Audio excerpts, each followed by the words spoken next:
começar seu primeiro mês do ano. Criou as metas para 2022? Definiu o que é prioritário, como vai realizar, quanto vai custar? Seus propósitos estão bem claros? Avaliou as condições reais? Está levando em consideração os acontecimentos na comunidade e no mundo? Que tal usar uma estrutura da liberdade e o desenrolar da agenda de um personagem bíblico que modificou suas metas por motivo de isolamento social? O que aconteceu com ele? O que isso tem a ver com nossas metas hoje em dia? Fui ver de perto a história de João. Fique atento, isso pode ser importante para você também. E a gente faz uma troca. Te dou algo valioso e você me dá algo valioso também. Seu like, compartilhamento, comentário. Combinado? Olá, João! Vim compreender sua história, seus valores, suas metas. O que aconteceu com você e seus propósitos? Você pode me contar? Quer construir suas metas de forma transcendente? Olhe para cima e olhe também essa estrutura da liberdade, muito útil para ajudar a fazer escolhas assertivas.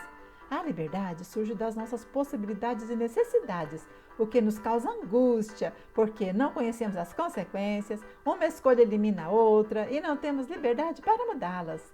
Nossas decisões envolvem a esperança e o desespero, que produzem sentimento de inocência e também culpa. A culpa é um sentimento muito dolorido e pode ser aliviada se escolhermos acolher, compreender e ressignificar. A culpa pode ser uma boa aliada se a levarmos para ser ressignificada com a graça, o perdão e a fé como tarefa. Uma ferramenta para nos ajudar a ser cristão verdadeiro. Esse é o tema principal de Kierkegaard, um filósofo clássico da psicologia.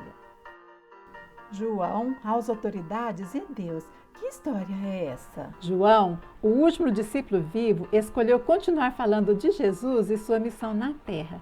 O imperador de Roma decidiu convocá-lo para depor. Resultado? Patmos. E eu desejei ver com os meus próprios olhos a ilha de Patmos. Antes de chegar a Patmos, visitamos Roma e quero compartilhar com você mais um pouco dessa história. Permanece comigo mais um pouquinho?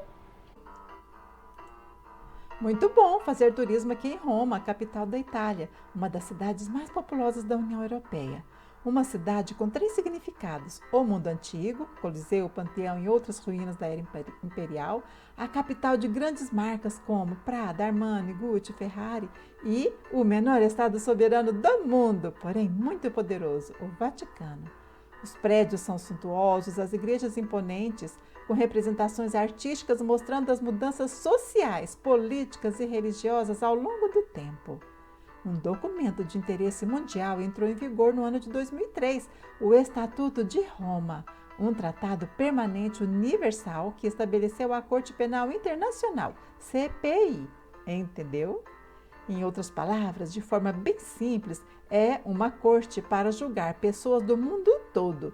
Qualquer cidadão, sem distinção de raça, cor, credo, classe social, que tenha cometido crimes de genocídios, crimes de guerra, crimes contra a humanidade e crimes de agressão. As penas podem ser de até 30 anos de prisão, prisão perpétua, multas ou confisco dos proventos. A maioria dos países já vacinaram, inclusive o Brasil. Outros, como Israel, Rússia e Estados Unidos, por exemplo, ainda não. Acha que convém levar isso em conta ao criar suas metas daqui para frente? Certo dia, João foi chamado a depor aqui na corte de Roma Imperial para se defender das acusações de indisciplina e ensinar publicamente teorias que subvertiam a nação. Seu discurso, de forma simples, porém digna, poderosa e eloquente sobre o amor de Deus e a missão de Jesus, enfureceu o imperador, que fez o decreto de isolamento social na ilha de Patmos, para o fazer silenciar e não contaminar as pessoas espalhando transcendência. O que aconteceu com João na ilha? Mesmo em solidão, acho que ele se sentiu em casa. Sabe por quê? Porque o Mediterrâneo, esse mar maravilhoso, foi dado a Abraão e seus descendentes assim que ele chegou em Hebrom. João é descendente de Abraão, Jesus é descendente de Abraão, então tudo aqui é deles. Foi como se dissesse: João, fique em casa. Agora, a agenda de João era feita disso que gosto de fazer, reflexões. E vou passar algumas para vocês, tá bom? Estava agora cercado por cenas que, para muitos, haveriam de parecer tristes e desinteressantes. Mas para João era o contrário. Ele podia ler as mais importantes lições nas rochas nuas e desoladas, nos mistérios do grande mar e nas glórias do firmamento. Para ele, tudo isso trazia o sinal do poder de Deus e declarava a sua glória. Contemplou ao seu redor as testemunhas do dilúvio que inundara a terra, porque seus habitantes se aventuraram a transgredir a lei de Deus. As rochas lançadas para fora do mar e da terra pelo rompimento das águas traziam vividamente a seu espírito os terrores daquele terrível derramamento da ira de Deus. Na voz de muitas águas, um abismo chamando outro abismo, o profeta ouviu a voz do Criador. O mar, açoitado furiosamente pelos impiedosos ventos, representava para ele a ira de um Deus ofendido.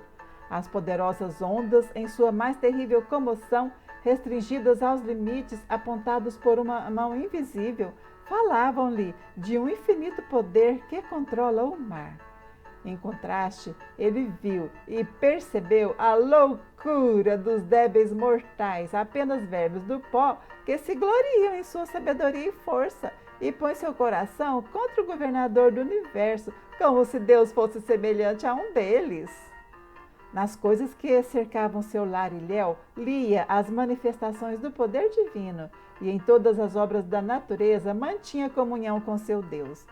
O mais ardente anseio da alma por Deus, as mais ferventes orações partiram para o céu da rochosa Patmos. Ao olhar para as rochas, lembrava-se de Cristo, a rocha de sua força, em cujo abrigo se poderia esconder sem nenhum temor. João estava em comunhão com Deus. Ao aprender mais do caráter divino através das obras da criação, sua reverência por Deus aumentou. Muitas vezes perguntou de si para si: que os homens que são inteiramente dependentes de Deus não procuram estar em paz com Ele mediante uma obediência voluntária? O sábado, o 7º dia da semana, era tão santamente observado por João na ilha de Patmos como quando estava entre o povo pregando a respeito desse dia que o próprio Deus escolheu para a comunhão e adoração. Nesse dia, João se transforma no fenômeno, o único ser humano que esteve com Jesus como condenado à morte, como vencedor da morte, subindo ao céu, e como rei do céu, vindo visitá-lo na terra. Como isso aconteceu? Repentinamente, interrompe-se suas reflexões, ele é chamado em tons distintos e claros, volta-se para ver de onde procede a voz. E o que e quem ele vê? 7 estrelas e 7 castiçais na nuvem, e no meio um semelhante ao Filho do Homem, o seu Senhor, ao qual tem amado, com quem tem andado e falado, e cujos sofrimentos na cruz testemunhara. Mas, como dada a aparência do Salvador, ele não é mais homem de dores, experimentado nos trabalhos, não traz nenhum sinal de sua humilhação. Os tons de sua voz são como os sons musicais de muitas águas.